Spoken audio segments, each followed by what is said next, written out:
जय हिंद, वंदे मातरम, भारत माता की जय। भाई बहनों, स्वागत है एक बार फिर से आप सभी का ओपीएस न्यूज पर। आइए दोस्तों जानते हैं कि असम में होने वाले विधानसभा चुनाव में आखिर किसकी बनेगी सरकार। दोस्तों कुछ ही दिनों में असम में विधानसभा के चुनाव होने वाले हैं। मौजूदा स्थिति की बात की जाए तो यहाँ पर भारतीय जनता पार्टी के मुख्यमंत्री है सर्बानंद सोनोवाल। चलिए यहाँ तक तो ठीक है। दोस्तों आप सभी को पता होगा कि कांग्रेस के जो पूर्व राष्ट्रीय अध्यक्ष थे राहुल गांधी जी, वो इन दिनों असम में कुछ ज्यादा ही रैलियां कर रहे हैं। लगातार यहाँ पर दोस्तों रैलियों को संबोधन कर रहे हैं और बहुत ही बड़े बड़े वादे भी किए हैं उन्होंने। और हाँ, 5 सालों में जो बीजेपी की सरकार थी ना, उससे आखिर जनता खुश है या नहीं, और दोबारा से भारतीय जनता पार्टी को चांस दे सकती है या नहीं। तो जानते हैं दोस्तों कि इस बार आखिर जनता का क्या है मूड। असम में क्या भारतीय जनता पार्टी बचा पाएगी सत्ता, या दोस्तों कांग्रेस मार लेगी बाजी। क्या कहते हैं जनता के आंकड़े, क्या कहते हैं जनता की राय, और क्या कहते हैं जनता के ओपिनियन पोल। तो दोस्तों एक एक करते हुए जानते हैं असम की 126 विधानसभा सीटों के सभी जिलों के ओपिनियन पोल के बारे में। और वहीं आपको बता दें कि कुल 126 विधानसभा की सीटें हैं, जिनमें से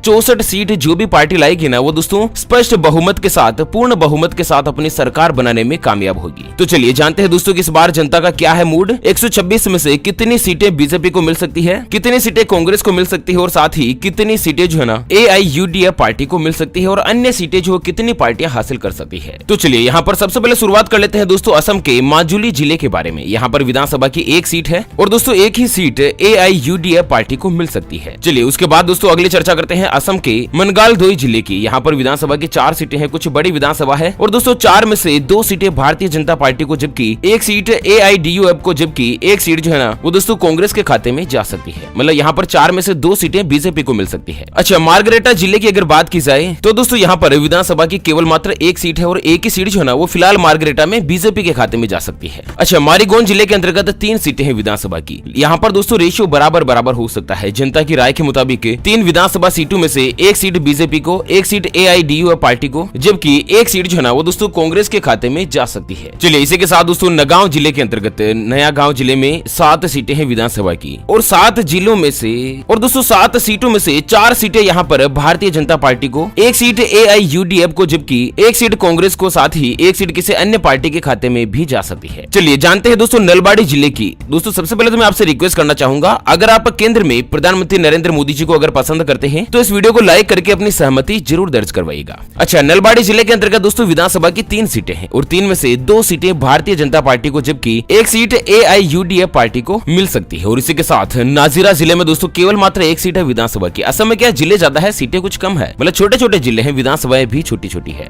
तो नाजिरा की एक विधान सीट जो है ना वो दोस्तों फिलहाल यहाँ पर बीजेपी के खाते में जाती हुई दिखाई दे रही है। और इसी के साथ उत्तर सलमा जिले में दोस्तों विधानसभा की कुल 2 सीटें हैं। 2 में से यहाँ पर एक सीट जो है वो क्रमशः बीजेपी और AIUDF पार्टी को मिल सकती है। अच्छा, रंगिया जिले की बात की जाए तो रंगिया जिले में विधानसभा की 2 सीटें हैं। यहाँ पर जनता की राय और ओपिनियन पोल सर्वे के मुताबिक 2 में से 2 ही सीटें जो है ना वो दोस्तों बीजेपी के खाते में जा सकती है। चलिए इसी के साथ सदिया जिले के अंतर्गत दोस्तों विधानसभा की मात्र एक सीट है, और एक ही सीट जो है ना वो भारतीय जनता पार्टी के खाते में जा सकती है। चलिए 3 विधानसभा सीटों के साथ अगला नंबर आता है शिवसागर विधानसभा का। शिवसागर जिले के अंतर्गत 3 सीटें हैं, और 3 में से तीनों ही सीटें जनता की राय के मुताबिक बीजेपी के खाते में जाती हुई दिखाई दे रही है। दक्षिण सलमरा के अंतर्गत विधानसभा की 2 सीटें हैं, जबकि 2 में से यहाँ पर बराबर एक सीट बीजेपी को, और एक सीट जो है ना वो AIUDF पार्टी को मिल सकती है। तेजपुर के अंतर्गत विधानसभा की 5 सीटें हैं, और 5 में से 3 सीट दोस्तों बीजेपी के खाते में जा सकती है, और साथ ही बाकी बची 2 सीटें जो है ना वो एक सीट AIUDF पार्टी को, जबकि एक सीट कांग्रेस के खाते में जा सकती है। तेजपुर की बात कर रहे थे अपन, ठीक है ना। चलिए अगली बात करते हैं दोस्तों तिनसुकिया जिले की। तिनसुकिया जिले के अंतर्गत विधानसभा की कुल 3 सीटें हैं, और जनता की राय के मुताबिक इस बार 3 में से 2 सीटों पर भारतीय जनता पार्टी, एक सीट पर AIUDF पार्टी जो यहाँ पर अपनी जीत हासिल कर सकती है। और इसी के साथ चर्चा करते हैं तीताबाड़ जिले की। तीताबाड़ जिले में विधानसभा की 2 सीटें हैं, और जनता की राय के मुताबिक 2 में से इस बार एक सीट बीजेपी को, जबकि एक सीट जो है ना वो दोस्तों AIUDF पार्टी को मिल सकती है। उदलगुड़ी जिले के अंतर्गत दोस्तों विधानसभा की 2 सीटें हैं। 2 में से फिलहाल एक सीट बीजेपी को, जबकि एक सीट जो है ना वो कांग्रेस के खाते में जा सकती है।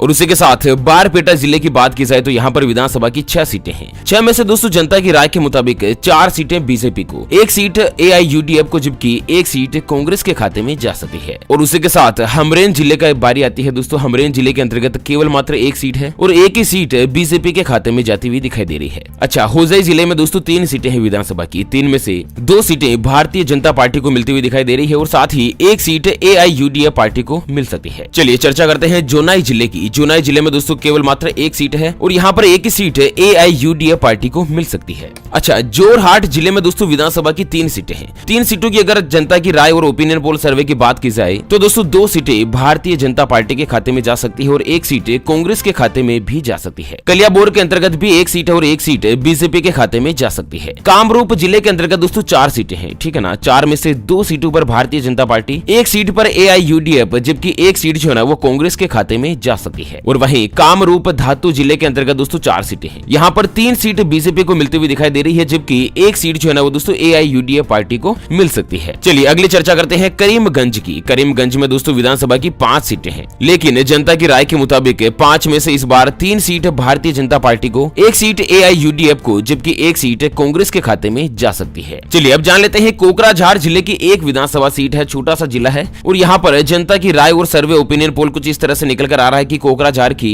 एक ही सीट जो है ना वो दोस्तों इस बार भारतीय जनता पार्टी को मिल सकती है। अच्छा, लखीमपुर जिले के अंतर्गत दोस्तों 3 सीटें हैं, ठीक है ना। 3 में से 2 सीटें भारतीय जनता पार्टी को, जबकि एक सीट जो है वो कांग्रेस को यहाँ पर मिल सकती है। चिरांग जिले में एक सीट है दोस्तों कुल विधानसभा की और एक ही सीट AIUDF पार्टी को मिल सकती है। चलिए अगली चर्चा करते हैं धाकूधाना जिले की। धाकूधाना जिले में दोस्तों एक सीट है और एक सीट बीजेपी को मिलती हुई दिखाई दे रही है। धनसिरी जिले की बात की जाए तो यहाँ पर भी दोस्तों विधानसभा की केवल मात्र एक सीट है और यहाँ पर एक सीट जो है ना वो जनता की राय के मुताबिक कांग्रेस पार्टी को मिल सकती है। चलिए अगली चर्चा करते हैं धेमाजी जिले की। धेमाजी जिले में दोस्तों एक सीट है और एक ही सीट बीजेपी को मिल सकती है। अच्छा, धुबरी जिले में दोस्तों विधानसभा की कुल 3 सीटें हैं। यहाँ पर जनता जो दोस्तों 3 में से बराबर समर्थन देती हुई दिखाई दे रही है। एक सीट बीजेपी को, एक सीट AIUDF को, जबकि एक सीट जो है वो कांग्रेस के खाते में जा सकती है। और वहीं डिब्रूगढ़ जिले के अंतर्गत दोस्तों विधानसभा की 7 सीटें हैं और यह काफी बड़ी विधानसभा है और दोस्तों 7 सीटों के सर्वे ओपिनियन पोल में इस बार आंकड़े कुछ परिवर्तित हो सकते हैं। पिछली बार की रिकॉर्ड की बात की जाए तो इस बार का रेशो बहुत ही बड़ा बदलाव ला सकता है। क्या रहेगा आखिर यहाँ पर दोस्तों जनता की राय और ओपिनियन पोल, कितनी सीटें किस किस पार्टी को मिल सकती है और उसके बाद यह भी चर्चा करेंगे कि आखिर अगले आने वाले विधानसभा चुनाव में कौन पार्टी का कौन उम्मीदवार जो है ना वो दोस्तों मुख्यमंत्री पद की शपथ ले सकते हैं। पूरी डिटेल जानते हैं दोस्तों कुछ ही मिनटों में, लेकिन उससे पहले हमेशा की तरह एक नजर डाल लेते हैं आज के माइंड क्विज यानी कि गिवे वाले सवाल की तरफ। तो दोस्तों आज का माइंड क्विज वाला सवाल आप स्क्रीन पर देख पा रहे हैं। दुनिया का विश्व प्रसिद्ध भगवान श्री राम जी का मंदिर कहां पर बनने जा रहा है? जी हां दोस्तों, दोबारा सुन लीजिएगा। पूरी दुनिया का सबसे बड़ा भव्य और दिव्य मंदिर कहां पर बनने जा रहा है?